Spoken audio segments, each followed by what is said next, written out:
Someone's gotta pay. کریس ردفیلد یکی از اون شخصیت‌های نمادین و خیلی معروف سری رزیدنت اویله که از همون اول وسط ماجرا بوده. از گروه استارز بگیرید تا BSAA یه مسیر پر از کابوس رد کرده. توی ویدیوی امروز میخوام داستان زندگیشو براتون تعریف کنم. یادتون نره ویدیو رو لایک کنید و کانال رو هم سابسکرایب. چیز زیادی از اوایل زندگی کریس نمیدونیم، فقط اینکه اون و خواهرش کلر قبل از سال 1998 پدر و مادرشون از دست دادن و جز همدیگه کسی رو نداشتن. وقتی کریس بزرگ شد، رفت نیروی هوایی آمریکا و اونجا آموزش خلبانی هواپیما و هلیکوپتر دید.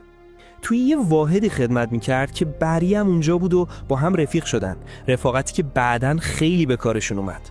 بعد از اینکه از نیروی هوایی خارج شد، سال 1996 گروه استارز یه واحد ویژه پلیس توی راکون سیتی ازش دعوت کرد. کریس هم قبول کرد و شد نفر اول، یا همون پوینتمن تیم آلفا. به خاطر مهارت بالاش توی کنترل سلاح‌ها هم لقب بهترین تیرانداز واحدو گرفت. توی اون مدت کریس با چند نفر از اعضای استارز خیلی صمیمی شد، مخصوصا با جیل ولنتاین، هم تیمیش توی تیم آلفا، که همکاریشون تبدیل شد به یه رابطه کاملا قابل اعتماد. با فرماندهش آلبرت وسکر هم خیلی رفیق بود و فکر می‌کرد وسکر یه رهبر قابل اعتماده. سال 1998 کریس، جیل، بری و وسکر جزو کسایی بودن که سلاح سامورای اج رو تست می‌کردن.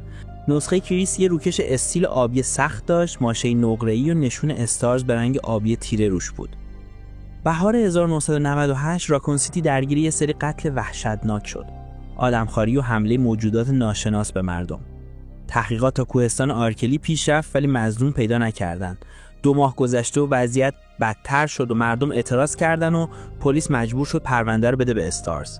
23 جولای تیم براوو میره سمت کوههای آرکلی ولی تو طوفان هلیکوپترشون سقوط میکنه و ارتباط کامل قطع میشه. شب بعدش تیم آلفا یا همون تیم کریس اعزام میشن ببینن دقیقاً چه خبره. اونجا جسد خلبان تیم براوو، کوین، پیدا میشه و یهو سگای وحشی حمله میکنن. جوزف فراس همونجا کشته میشه. تیم آلفا مجبور میشن فرار کنن سمت یه عمارت چون براد ویکرز خلبانشون میترسه و با هلیکوپتر در میره. حالا کریس، جیل، بری و وسکر وارد عمارت میشن و هر کدوم یه طرفو میگردن. کریس داخل عمارت ربکا چمبرز رو پیدا میکنه. اونا هم همینجا پناه گرفته بودن. کم کم مشخص میشه این عمارت به یه شعبه آمریکایی شرکت آمبرلا وصلی و سازندش هم یکی از بنیانگذارای آمبرلا بوده، اسپنسر. یه آزمایشگاه زیر مجموعه همینجا پیدا میکنن، جایی که روی سلاح‌های بیولوژیکی به صورت غیرقانونی تحقیق میکردن. همونجا معلوم میشه ویروس تی نشر کرده و کارمندای آزمایشگاه رو تبدیل به زامبی کرده، همونایی که تو جنگل آدم میکشتن. از اون طرف هم گندش در میاد که وسکر از اول جاسوس اطلاعاتی آمبرلا بوده. قرار بوده کل تأسیسات رو نابود کنه، هیچ شاهدی هم زنده نمونه. وسکر تایرانت مدل T202 رو آزاد کرد، ولی تایرانت اول خود وسکر رو زد. کریس و بقیه توی باند هلیکوپتر با تایرانت جنگیدن و کشتنش. درست قبل از انفجار کریس، جیل، بری و ربکا با هلیکوپتر فرار کردن. وسکر هم چون یه ویروس آزمایشی به خودش تزریق کرده بود زنده موند و در رفت. اونا سعی کردن آمبرلا رو لو بدن ولی رئیس پلیس فاسد براین آیرنز کل واحد استارز رو منحل کرد و کریس رو گذاشت زیر نظر. با این حال کریس اطلاعاتی از ویروس جی پیدا کرد و فهمید آیرنز هم آلوده است. اون از FBI کمک خواست و تصمیم گرفت با بری بره اروپا و مقر اصلی آمبرلا رو بررسی کنه. برای اینکه بتونه مرخصی بگیره یه دعوای ساختگی رو انداخت و یه افسر رو زد تا تعلیق بشه. جیل هم موند توی راکون سیتی تا وضعیت پلیس رو زیر نظر داشته باشه. اواخر دسامبر جستجوی کریس متوقف شد چون فهمید کلر توی فرانسه توسط آمبرلا دستگیر شده و منتقل شده به زندان جزیره راکفورد. اونجا هم ویروس تی پخش شد چون گروه نظامی وسکر به جزیره حمله کرده بود. لیان کندی به کریس خبر داد و کریس سریع رفت اونجا. کلر رو دید ولی دوباره از هم جدا شدن چون کلر دنبال استیو برمساید بود. کریس وسکر رو دید که داشت با الکسیا آشفورد که جهش یافته بود می جنگید. وسکر دنبال ویروس ورونیکا بود ولی شکست خورد و فرار کرد. کریس موند و با الکسیا جنگید و یه مدت کم تونست متوقفش کنه. کریس سیستم نابودی پایگاه رو فعال کرد و برگشت سراغ کلر. الکسیا دوباره ظاهر شد ولی این بار با یه راکت انداز کارشو تموم کردن. کریس برای نجات کلر رفت سراغ وسکر که کلر رو گروگان گرفته بود. وسکر گفت کشتن تو از گرفتن ویروس هم بهتره. دعوای سنگینی شد و وسکر با قدرت‌های جدیدش حسابی کریس رو زد. ولی کریس چند تا تیراهن ریخت رو سرش. وسکر نمرد ولی مجبور شد فرار کنه. کریس و کلر با جت فرار کردن و کلر ازش قول گرفت تنهاش نذاره، ولی کریس گفت باید یه بار برای همیشه آمبرلا رو تموم کنه. بعد از این اتفاق کریس و جیل یه نیروی ضد سلاح بیولوژیکی تشکیل دادن. 5 سال تمام دنبال رسوا کردن آمبرلا بودن. اوایل 2003 گزارش حمله گرگ‌های جهش یافته توی قفقاز رسید. وقتی رفتن اونجا بعد از پاکسازی منطقه یه دختر بچه به اسم آنا رو پیدا کردن که گفت روستایی‌ها تبدیل به زامبی شدن. اونا رفتن داخل یه سیلو و فهمیدن رئیس روستا مرده. بیرون سیلو هم وسکر رو دیدن. اونا دنبال وسکر رفتن خونه آنا.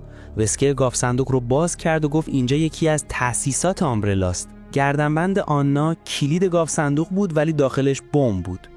کریس و جیل فرار کردن.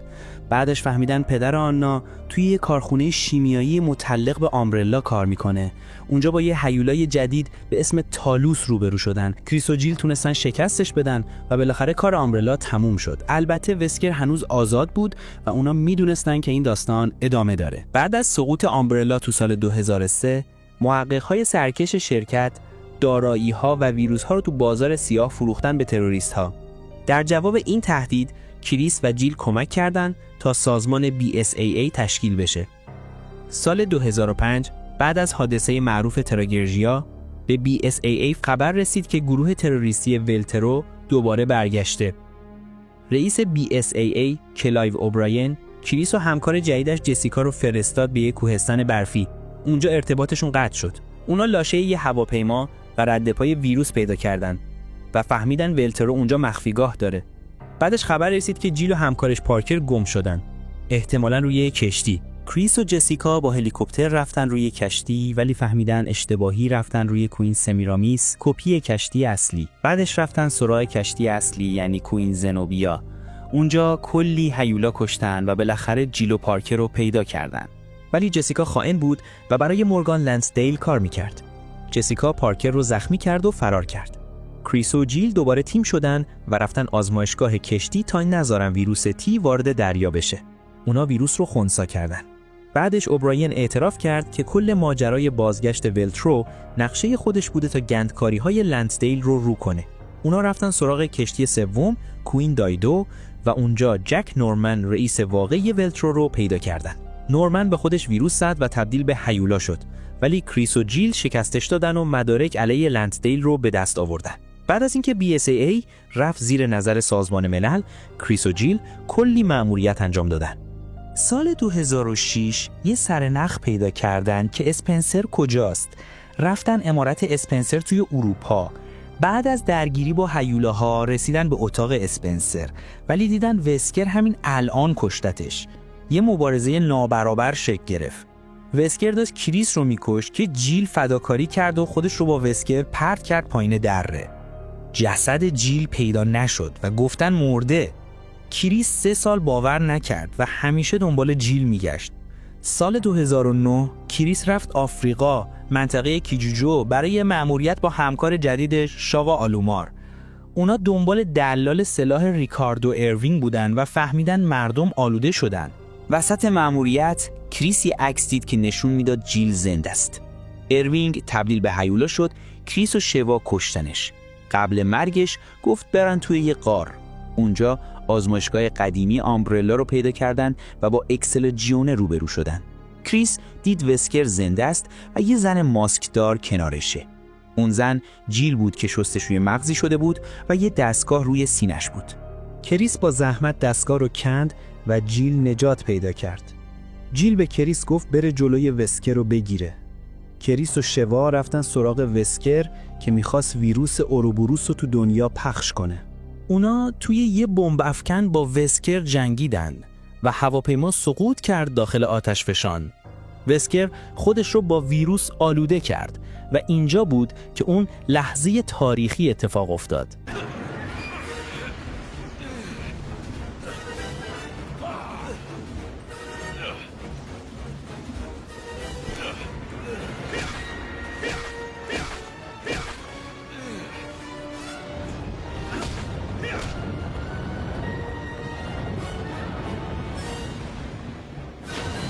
در نهایت با RPG وسکر رو زدن و انداختنش تو مواد مذاب. بعد از آفریقا کریس کاپیتان شد و سربازای جوون رو آموزش میداد. سال 2010 رفتن استرالیا و ویروس رو کنترل کردن. سال 2012 رفتن کشور ادوینیا وسط جنگ داخلی. شورشی‌ها از ویروس سی استفاده می‌کردن. اونجا با ایدا وانگ روبرو شدن. البته بدلش، یعنی کارلا رادامز. ایدا کل تیم کریس رو گیر انداخت و همشون آلوده شدن جز کریس و پیرس. 6 ماه توی بار تو اروپای شرقی دائم الخمر بود. پیرس پیداش کرد و مجبورش کرد برگرده. رفتن چین برای انتقام. کریس خواست ایدا رو بکشه ولی لیان جلوش رو گرفت و گفت مقصر اصلی سیمونز هست. کریس و پیرس رفتن ناو هواپیما بر و کارلا رو کشتن. بعدش رفتن جیک مولر پسر وسکر و شری برکین رو نجات بدن. کریس به جیک گفت پدرش رو خودش کشته. جیک اول اسلحه کشید ولی بیخیال شد چون نجات دنیا مهمتر بود. در آخر هیولای عظیمی به اسم هافس بیدار شد. پیرس دستش قطع شد و مجبور شد ویروس سی بزنه تا قدرت الکتریکی پیدا کنه. اون کریس رو هل داد داخل کپسول نجات و خودش موند تا پایگاه منفجر بشه. کریس زنده موند و تصمیم گرفت به یاد پیرس به خدمت ادامه بده. بعدش ماجرای انیمیشن وندتا پیش اومد. کریس با لیان و ربکا تیم شدن تا جلوی گلن آریاس رو بگیرن که میخواست نیویورک رو نابود کنه. کریس با آریاس تن به تن جنگید و آخرش با یه تفنگ ریلی نابودش کردن. بعدش جزیره مرگ تو سان فرانسیسکو. کریس، جیل، کلر، لیان و ربکا رفتن زندان آلکاتراس تا جلوی دیلان رو بگیرن.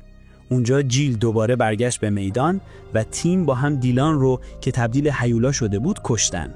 سال 2017 کریس که حالا با بلو آمبرلا کار میکرد رفت لوئیزیانا تا لوکاس بیکر رو گیر بندازه. ایتن وینترز رو نجات داد و براش اسلحه فرستاد تا اولین رو بکشه. بعدش توی معدن لوکاس رو شکار کرد و زوی بیکر رو نجات داد.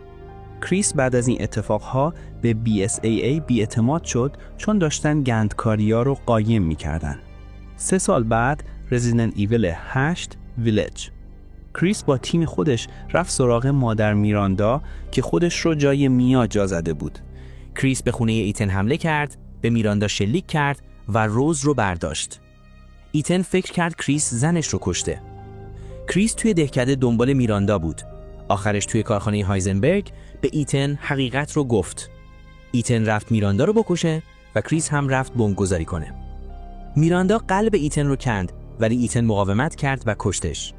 آخرش ایتن خودش رو فدا کرد تا کریس و روز فرار کنن. توی هلیکوپتر کریس فهمید سربازای BSAA در واقع سلاح‌های بیولوژیکی هستند. این یعنی BSAA فاسد شده. کریس دستور داد برن سمت مقر اروپایی BSAA. سال 2037 بسته الحاقی شادوز آف روز. کریس به قولش عمل کرد و روز رو بزرگ کرد و مثل مربی هواشو داشت.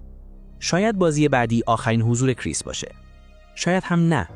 چون تو سال 2037 هنوز زنده است. باید ببینیم کپکام چی کار میکنه. اگه از ویدیو خوشتون اومد لایک و سابسکرایب یادتون نره.